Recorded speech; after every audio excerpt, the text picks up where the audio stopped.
So, good morning everyone. So, first po is, ang topic po natin is all about cytitis. So, first po, we have an icebreaker. So, first po, the answer is cytitis or cytitis. Next po is treatment. Cytitis. What is cytitis? So, cytitis po, it is a inflammation po siya sa bladder na nag-cause po siya ng urinary tract infection at mas common po siya is sa mga babae. Ang symptoms po nito ay include ang mga burning, burning when include pain or burning during urination, frequent urination, and cloudy or strong smelling urine. Causative agent of cystitis. Ang pinaka-common po na causative agent po ng cystitis ay ang E. coli or Escherichia coli. Isa po siyang type ng bacteria po na normally na namumuhay po sa ating intestine. At yung pong mga other potential po ng pathogens is which is include Streptococcus, Klebsiella, and Proteus mirabilis. Causative agent. Fungal causes which is sa fungal causes po ay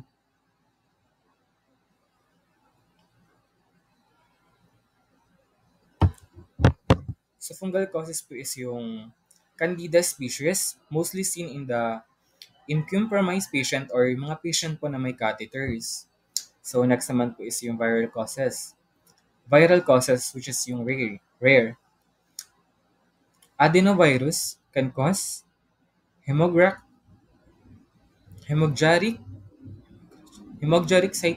cystitis, especially in children or sa mga tao pong may transplant patients.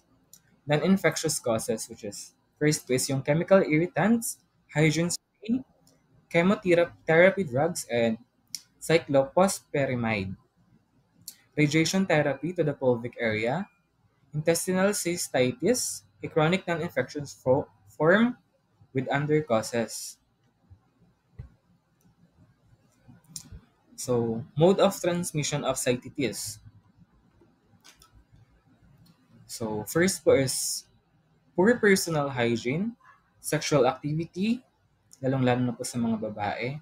Tapos, catheter use, holding urine for too long or pagpapigil po ng ihi, menopause or hormonal changes that affect the urinary tract lining. So, bali si cystitis po is hindi po siya continuous disease or hindi po siya nakakahawa from person to person. Pero however, na ang bacteria po na nag-cause po ng cystitis ay ang E. coli. Cystitis is not a continuous, but an infection typically occurs when bacteria from a rectal or vaginal area enters the urethra and travel to the bladder. So it typically cannot be transmitted directly from person to person. However, the bacteria can cause cystitis, most commonly the E. coli. It can be spread under the certain circumstances. So next is the pathogenesis. So first po is bacterial entry and colonization. The infection the infection is usually starts when the bacteria from the perianal or vaginal area enters to the urethra. Yung po mga bacteria rin is nag-acid to urethra to reach papunta po sa bladder. Risk factors include the poor hygiene, sexual activity, catheter use, and a short urethra, especially in females po.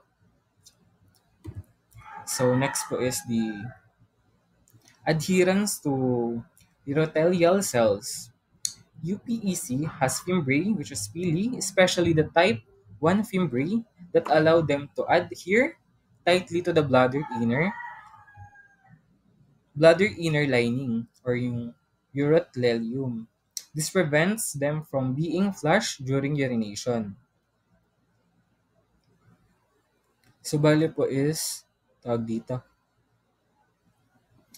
meron pong fimbriae ang bacteria na kumakapit po siya sa tawag dito, sa bladder para pag umiihi po si patient is hindi po nadadala or nasasama sa ihi yung bacteria. So next po is invasion and immune activation. Some bacteria invade the superficial bladder cells and may form intracellular bacterial communities IBCS. These invasions trigger the innate immune system which release inflammatory medications like cytokines. Pang-apat po is inflammation and symptoms. The immune response causes swelling, pain, and irritation of the bladder wall. This leads to clinical symptoms such as dysuria, burning with urination, urgency and frequency, suprapubic pain, or hematuria in some cases. Number 5 naman po is the resolution and complication. With prompt treatment, usually antibiotics, the infection was cleared. If left untreated, bacteria ascend, further the causing of pyelonephritis, the kidney infection, or become chronic.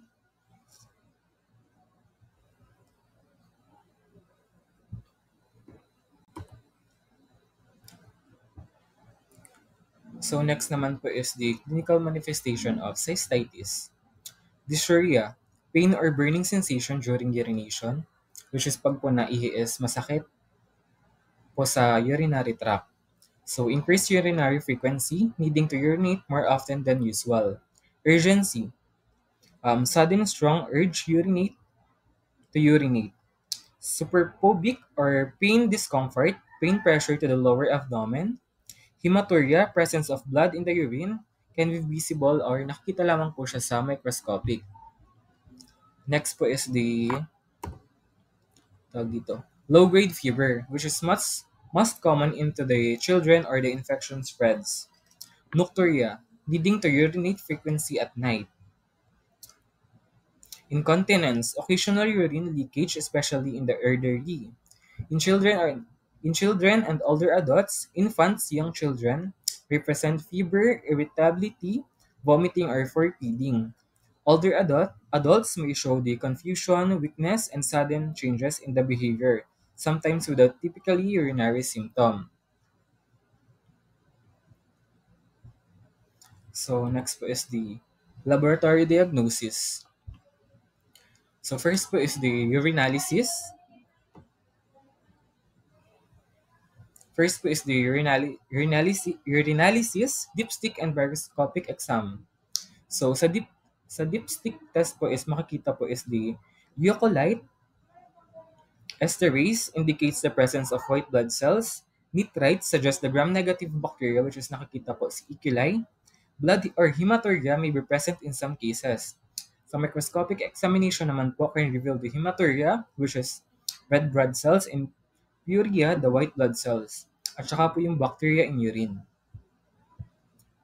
So next po is the urine culture, which is good standard of the confirming cystitis na-identify po kung na-identify po yung specific bacteria na nag-cause po ng infection sa bladder. At determine antibiotic sensitivity helps guide treatment. A count of colony-forming units, CFU-ML, typically confirms the infection and midstream urine samples.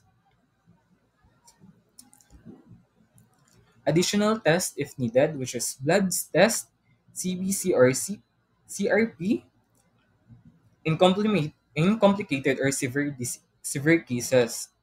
Imaging, which is ultrasound or CT scan for frequent or complicated UTIs. Cystoscopy to examine the bladder in chronic and non-infectious cases. So next po is the treatment.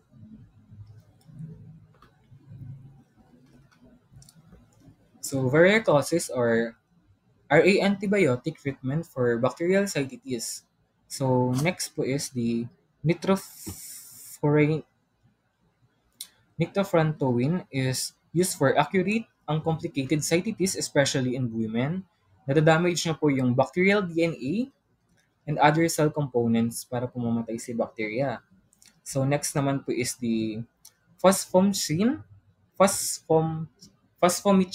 phosphomycin inhibits the bacterial cell wall or synthesis. So next po is the trimethoprim, sulfamethoxazole. Bali, ang ginagawa niya po is binablock niya po yung steps in bacterial DNA production. Bali ano po ay pinapatay niya po yung bacterial production at binablock niya po. Tapos next po is this fortive care. Drinking plenty of fluids to help flush out the bacteria. Pain relief, which is paracetamol and ibuprofen for pain. Urinary analgesic, temporary relief of burning or urgency.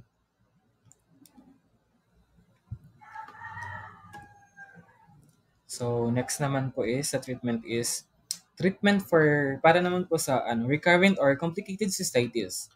So longer antibiotics course for 7 to 14 days with prophylactic. It is a low dose ng antibiotic frequency and recurrence. Treat underlying issues which is kidney stones and catheter use. Next po is the non-bacterial cystitis, which is a fungal infections, which is candida. Treat antifungals like flucon, fluconazole.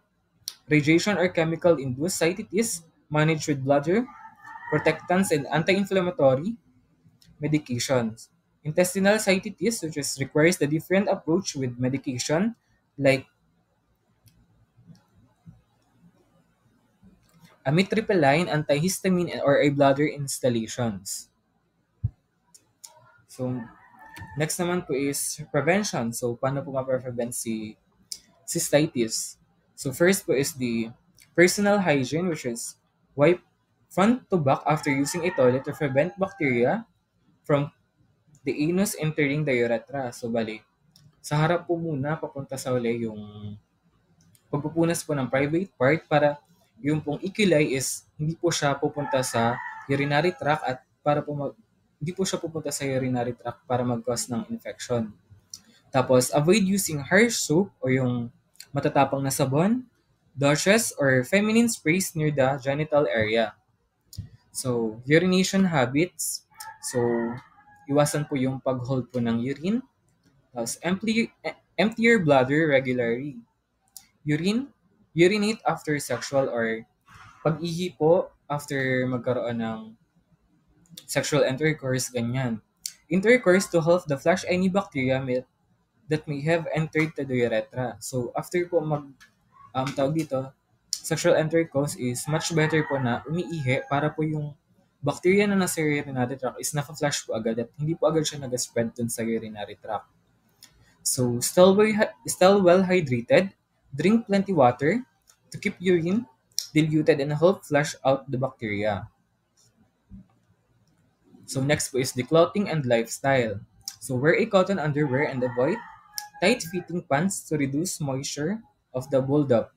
Avoid prolonged use of wet swimsuits or sweaty clothes. So, iwasan po yung pagsusuot po ng basang swimsuit or yung mga pang private part po na pang private part po ng mga clothes. So next naman po is the catheter care. Keep urinary catheter sterile and follow proper cleaning protocol to avoid introducing bacteria. Next naman po is quiz time. What is cystitis? So the answer po is the inflammation of the bladder. Number 2, which is the following is the common symptom of cystitis? Which is letter C, burning during urination. How can cystitis be prevented? Letter A, which is drink plenty of fluids.